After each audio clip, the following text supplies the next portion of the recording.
والصلاة والسلام على من لا نبي بعده أما بعد فقد قال الله تبارك وتعالى في كلامه المجيد والفرقان الحميد فأعوذ بالله من الشيطان الرجيم بسم الله الرحمن الرحيم إنا أعطيناك الكوثر فصل لربك وانحر إن شانئك هو الأبتر وقال الله تبارك وتعالى لن ينال الله لحومها ولا دماؤها ولكن يناله التقوى منكم قال النبي صلى الله تعالى عليه وسلم صيام يوم عرفة أحتسب على الله أن يكفر سنة التي قبله وسنة التي بعده أو كما قال عليه الصلاة والسلام۔ بزرگان محترم اور برادران عزیز، یہ مہینہ جو چل رہا ہے ذی الحجہ کا مہینہ ہے اور آج ذی الحجہ کی 26 تاریخ ہے۔ گویا کہ 3-4 دن باقی ہے اس مہینے کے مکمل ہونے میں، اور اس کے بعد جو آگے آئندہ مہینہ آ رہا وہ ذی قعدہ کا مہینہ ہے، ذی الحجہ کا مہینہ ہے۔ یہ ذی قعدہ کا مہینہ ہے اور آگے آنے والا جو مہینہ ہے وہ ذی الحجہ کا مہینہ ہے۔ اس مہینے اور اس مہینے کی شروع کے 10 دنوں کے بارے میں قرآن کریم میں آتا ہے والفجر ولیال عشر، کہ قسم ہے فجر کے وقت کی اور ولیال عشر اور 10 دنوں کی۔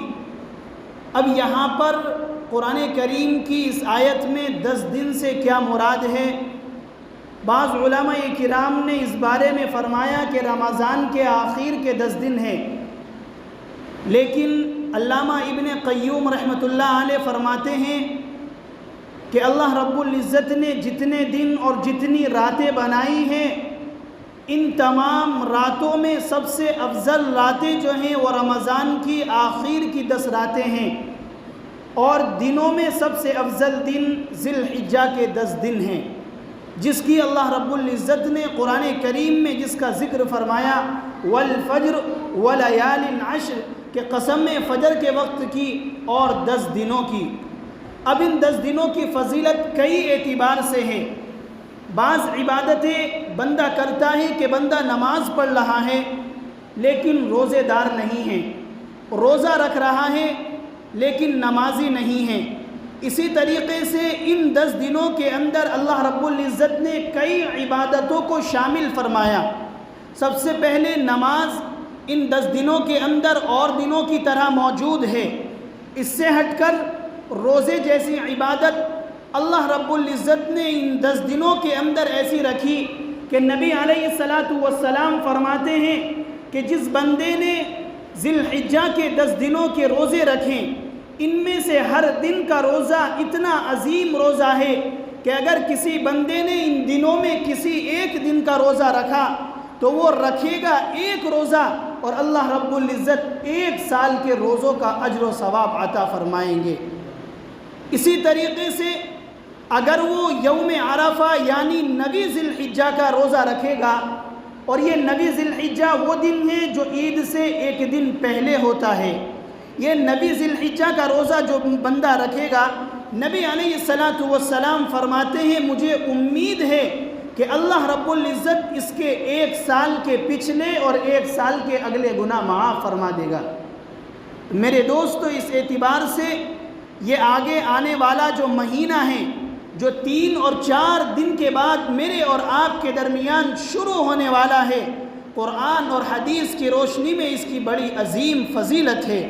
اس کی بڑی فضیلت ہے کہ نبی علیہ السلام فرما رہے ہیں کہ اگر کسی بندے نے 1 دن کا روزہ رکھا تو میں اس کو تو اللہ رب العزت اس کو 1 سال کے روزوں کا اجر و ثواب دے گا، اور 9 روزے رکھے، اور جب بندہ 10واں روزہ یعنی 9 ذی الحجہ کا روزہ رکھے گا تو اللہ رب العزت نبی علیہ السلام فرماتے ہیں کہ مجھے اللہ رب العزت کی طرف سے یہ امید ہے کہ اللہ رب العزت اس کے 1 سال کے اگلے اور 1 سال کے پچھلے گناہوں کو معاف فرما دے گا۔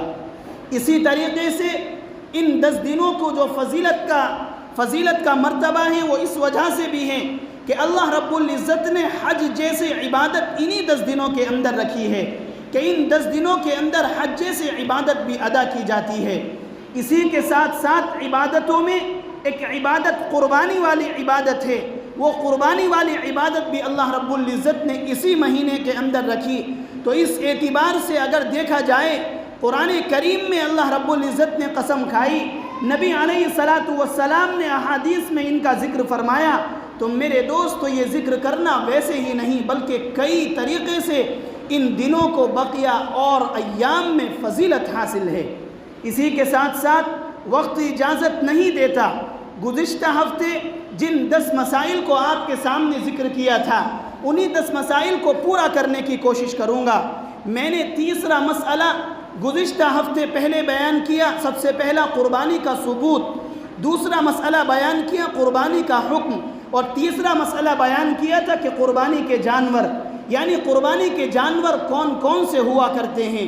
ان میں سے میں نے آپ سے کہا کوئی جانور اگر اس طرح کا ہے کہ سرکار نے اس کے اوپر پابندی لگا رکھی ہے، اس کو آپ صرف پال سکتے ہیں، ذبح نہیں کر سکتے، شریعت آپ کو اس کی اجازت نہیں دیتی، آپ اپنے آپ کو اپنے ہاتھوں ہلاکت میں نہ ڈالیں اور ایسے جانور کو قطعاً نہ خریدیں، قطعاً اس میں قربانی نہ کریں۔ اور اس طرح کے جانور ایک اونٹ ہے اور اسی طریقے سے گائے ہے کہ آپ ایسے جانور کو قربانی کی نیت سے نہ خریدیں۔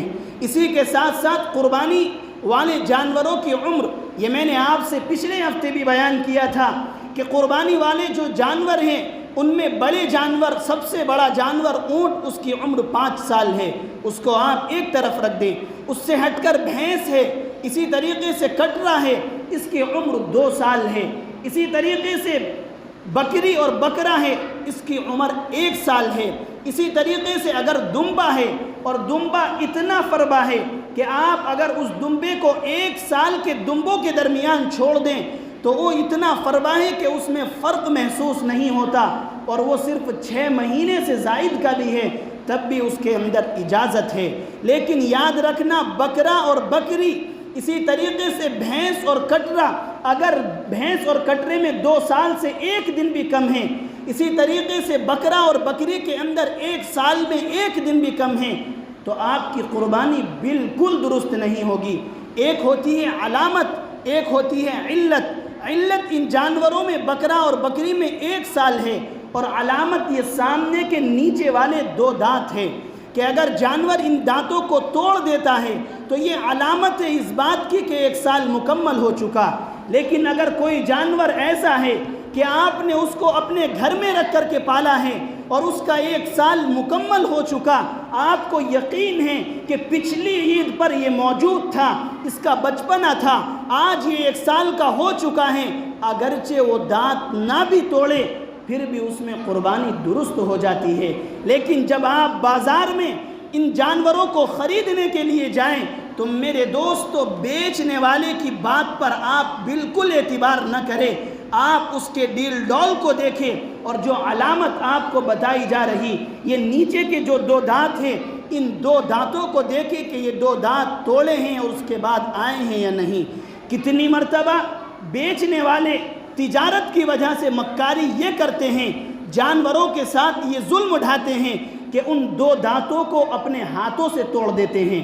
تو کوئی جانور اگر آپ کو ایسا لگ رہا، اس کے جسم کو دیکھ کر لگ رہا کہ یہ بکرا اور بکری مکمل 1 سال کا نہیں ہے، تو اگرچہ اس کے دانت آپ ٹوٹے ہوئے بھی پائیں پھر بھی آپ اس جانور کو نہ خریدیں، کیونکہ ان تاجروں کو معلوم ہے کہ اگر اس ہفتے جانور بک گیا تو بک گیا، اور اگر نہیں بکا تو 1 سال اور اس کو پالنا پڑے گا، اس کی خدمت کرنی پڑے گی۔ تو ان دنوں میں جھوٹ بھی بہت بولا جاتا ہے۔ تو میرے دوستو ہر تاجر شاہ عبد القادر جیلانی نہیں ہے کہ جو وہ کہہ رہا اس کی بات پر آپ ایمان لے آئیں۔ آپ کو اگر جانور صحیح محسوس ہو رہا آپ اس کو خریدیں، اور اگر آپ کو لگ رہا کہ اس کی عمر کم ہے تو آپ اس کو بالکل نہ خریدیں۔ اسی طریقے سے اگر آپ نے کسی بھینس اور کسی کٹرے کو، وہ مذکر ہو یا مؤنث ہو، اس کو اگر اپنے گھر کے اندر پالا ہے اور اس کے 2 سال مکمل ہو چکے، اگرچہ دانت نہیں ٹوٹے پھر بھی اس میں قربانی درست ہے۔ لیکن بازار سے جب آپ لا رہے ہیں تو اس میں بہت ہوشیاری کی ضرورت ہے۔ آپ ایسا نہ ہو کہ دھوکہ کھا لیں اور جانور وہاں سے لے آئیں اور لانے کے بعد آپ قربانی کریں۔ یاد رکھنا، اگر ایک دن بھی کم ہوا آپ کی قربانی درست نہیں ہوگی۔ اس کے ساتھ ساتھ عذاب اور گناہ اس کو بھی ملے گا جس نے آپ سے جھوٹ بول کر اس کو بیچا ہے۔ اسی کے ساتھ ساتھ پانچواں مسئلہ آتا ہے شرکا کا، یعنی جانور میں آپ کتنے بندوں کو شریک کر سکتے ہیں اور وہ شرکا کس انداز کے ہونے چاہیے۔ تو یاد رکھنا، بڑے جانور کے اندر، بھینس اور کٹرے کے اندر آپ 7 بندوں کو لے سکتے ہیں۔ وہ 7 بندے آپ کے گھر کے اندر کے ہوں تو زیادہ بہتر ہے، اور اگر گھر سے باہر کے ہوں آپ ان کو لے سکتے ہیں، لیکن ساتھ ساتھ اس بات کا دھیان رکھا جائے کہ ان کی کمائی درست ہونی چاہیے۔ ان کی کمائی اگر درست نہیں ہوگی تو آپ ان کو حصے دار نہ بنائیں، آپ ان کو بالکل جدا کر دیں، اچھے انداز سے آپ ان کو منع کر دیں۔ کسی بھی اچھی صورت سے آپ بالکل ان سے یہ نہ کہیں کہ آپ کی دولت حرام ہے، میں اس لیے آپ کو اپنے ساتھ نہیں لیتا۔ یہ میں نے کہا کہ اگر گھر کے اندر کے ہوں تو زیادہ بہتر ہے۔ یہ اس وجہ سے بھی کہا کہ جب گوشت کو تقسیم کرنے کا نمبر آتا ہے، مختصر انداز میں بتا رہا ہوں، ابھی آگے وقت باقی ہے، انشاءاللہ اس موضوع کو آئندہ ہفتے اور عید کے بعد ذکر کروں گا۔ جب گوشت کو تقسیم کیا جاتا ہے تو یاد رکھنا اس گوشت کو تول کر تقسیم کرنا چاہیے۔ اگر آپ بن تولے تقسیم کریں گے اور ایک بوٹی بھی اگر کسی دوسرے کے حصے میں پہنچ گئی اور وہ زائد ہوئی تو میرے دوستو 7 کے 7 حصے خراب ہو جائیں گے۔ اس لیے آپ وہاں پر ترازو کا استعمال کریں، اور ترازو کا استعمال کرتے ہوئے آپ اس وقت ترازو سے ان حصوں کو تولیں۔ اب اتنی باریکی میں آنا، آپ کہیں گے یہ الجھا کر ڈال دیا کہ اگر ایک بوٹی بھی کم برتی ہوئی اور حصہ کرتے وقت تو کہتے ہیں ارے لو چلو یہ ادھر ڈالو، ارے یہ ادھر ڈالو، ایک اندازہ لگاتے ہیں۔ تو اس کا آسان طریقہ بچنے کا جو ہے وہ یہ ہے کہ آپ جب جانور کو ذبح کریں تو سب سے پہلے آپ قصائی سے گردہ کلیجی نکلواتے ہیں۔ ارے نکلواتے ہیں یا نہیں؟ اس دن ناشتہ ہی گردہ کلیجی کا ہوتا ہے۔ آپ گردہ کلیجی نکلوائیں، اس کو 7 جگہ تقسیم کر لیں گردے کلیجی کو، لیکن ان گردے کلیجی میں تھوڑی سی کلیجی بچا لیں۔ تھوڑی سی کلیجی کیا کریں؟ بچا لیں، اور بچانے کے بعد جب صبح میں آپ وہ مختصر 1-2 کلو گوشت تقسیم کر رہے ہیں اس وقت گردہ کلیجی میں گوشت مکس کر دیں۔ تو اس طریقے سے جب آپ گردہ کلیجی میں گوشت مکس کریں گے تو اب یہ نوعیت بدل جائے گی، اور اب اگر کم اور برتی حصہ ہوتا بھی ہے تو شریعت اس کی اجازت دیتی ہے۔ کیوں؟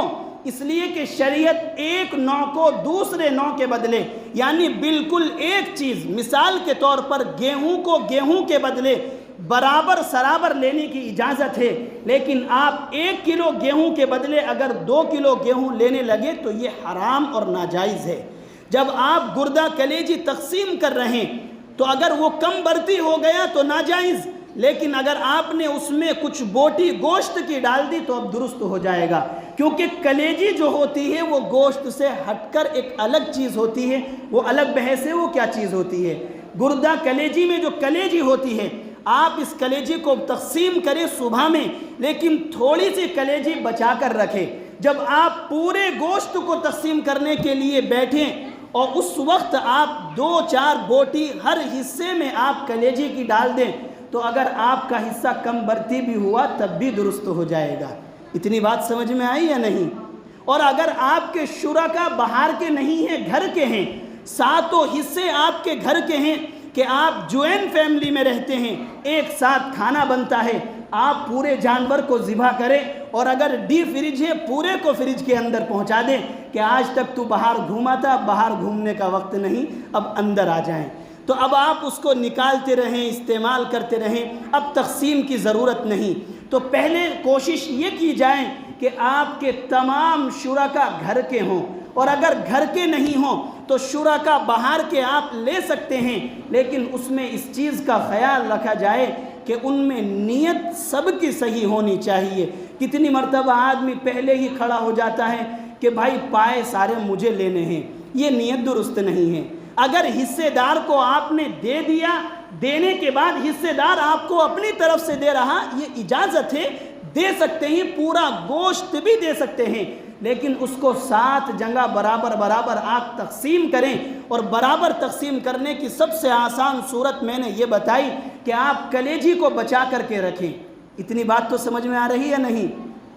جو کہ سناٹا چھا رہا، ایسا لگ رہا ہے جیسے کچھ بھی سمجھ میں نہیں آ رہی، سب کان کے اوپر کہ گفتگو کو جلدی ختم کرو، نماز کے لیے کھڑے ہو۔ ارے ختم کر رہا ہوں۔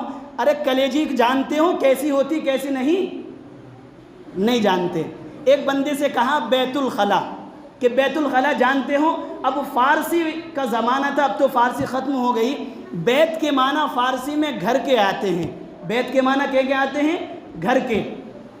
اور خلا یہ خالہ سے ملتا جھلتا ہے، خلا اور خالہ دونوں ملتے جھلتے ہیں۔ تو اس سے کہا کہ جناب بیت الخلا جانتے ہو؟ تو اس نے کہا مولانا اتنا ناسمجھ بھی مت سمجھو، اچھی طرح جانتا ہوں۔ کہا کہ بتاؤ بیت الخلا کس کو کہتے ہیں؟ تو وہ کہنے لگا خالہ کے گھر کو، کیونکہ وہ فارسی جانتا تھا۔ اس نے کہا بیت معنی گھر اور خالہ معنی خالہ، بیت الخلا خالہ کا گھر۔ تو اس انداز سے بھی کوئی نہ سمجھے ارے کلیجی ہوتی ہے، اس انداز کی جیسا کہ گوشت خون جمع ہوا لوتھڑا ہوتا ہے، اس انداز کی کلیجی ہوتی ہے۔ آپ قصائی سے کہے کلیجی کو تقسیم کر لیں، لیکن 2 کلو 1 کلو آدھا کلو چاہیں کلیجی آپ بچا کر رکھیں۔ جب سب ڈھیری آپ برابر برابر تقسیم کر لیں، آخر میں آپ اس میں کلیجی مکس کر دیں، تو اگر کسی حصے کو کم برتی بھی دیکھا جائے تو میرے دوستو اس کی اجازت ہوگی، لیکن اجازت جب ہوگی جب سب کی اجازت ہوگی۔ وہ کیوں؟ کتنی مرتبہ کوئی حصہ دار ہوتا کہتا ہے یہ والا حصہ کچھ بھاری لگ رہا، اگر ایسی نیت والا بندہ آپ کے بیچ میں ہوا، اس سے بھی قربانی میں فرق آ جاتا ہے۔ تو آپ قربانی میں کسی کو بھی شریک کر سکتے ہیں، اس کا مال بھی صحیح ہونا چاہیے، اس کے ساتھ ساتھ اس کی نیت بھی صحیح ہونی چاہیے۔ باقی اور جو مسائل اور احکام رہ گئے انشاءاللہ آئندہ ان کو بیان کیا جائے گا۔ اللہ تعالی عمل کی توفیق عطا فرمائے۔ کھڑے ہو جائے، نماز مکمل کر لیں۔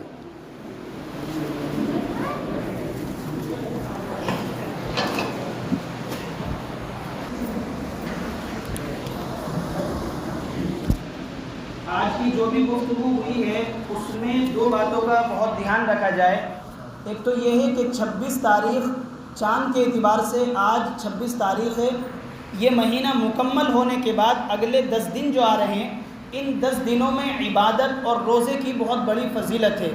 تو زیادہ سے زیادہ عبادت کی جائے اور طاقت کے مطابق جتنے زیادہ ہو سکے روزے رکھے جائے۔ نبی علیہ الصلوۃ والسلام فرماتے ہیں کسی بندے نے اگر 1 روزہ رکھا تو اس کو 1 سال کے روزوں کا ثواب ملے گا، اور اگر 9ویں تاریخ یعنی عید کے دن سے 1 دن پہلے اگر کسی نے 9ویں تاریخ کا روزہ رکھا تو 1 سال کے روزوں کا ثواب ملے گا۔ اس کے ساتھ ساتھ 1 سال اگلے 1 سال پچھلے گناہ معاف ہو جاتے ہیں۔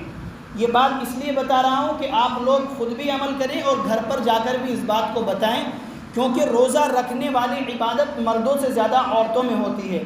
اس کے ساتھ ساتھ ایک دوسرا مسئلہ وہ اس لیے سن لیں کہ اگلا جمعہ جو ہے وہ اس مہینے میں نہیں اگلے مہینے میں آئے گا۔ جس بندے کو قربانی کرنی اس کے اوپر قربانی واجب ہے، وہ اس بات کا خیال رکھے کہ اپنے جسم کے ناخن اور بال وہ اس مہینے میں کاٹ لے، اگلے مہینے اس کو کاٹنے کی اجازت نہیں ہوگی۔ جس بندے کو قربانی کرنی ہے، جس کے اوپر قربانی واجب ہے، اس کو اپنے ناخن یا جسم کے کسی بھی حصے کے بالوں کو کاٹنا ہے تو وہ بالوں کو انہی 3-4 دنوں کے اندر کاٹ لے، کیونکہ پھر سنت کے خلاف ہو جائے گا اگلے مہینے 10 دن کے اندر بالوں کا کاٹنا۔ یہ اس وجہ سے بھی ہے کہ ان دنوں میں احرام باندھ کر حج ادا کیا جاتا ہے، اور حاجی کے لیے بالوں کا کاٹنا، ناخن کا کاٹنا یہ اجازت نہیں ہے، بالوں کا توڑنا اس کی اجازت نہیں ہے۔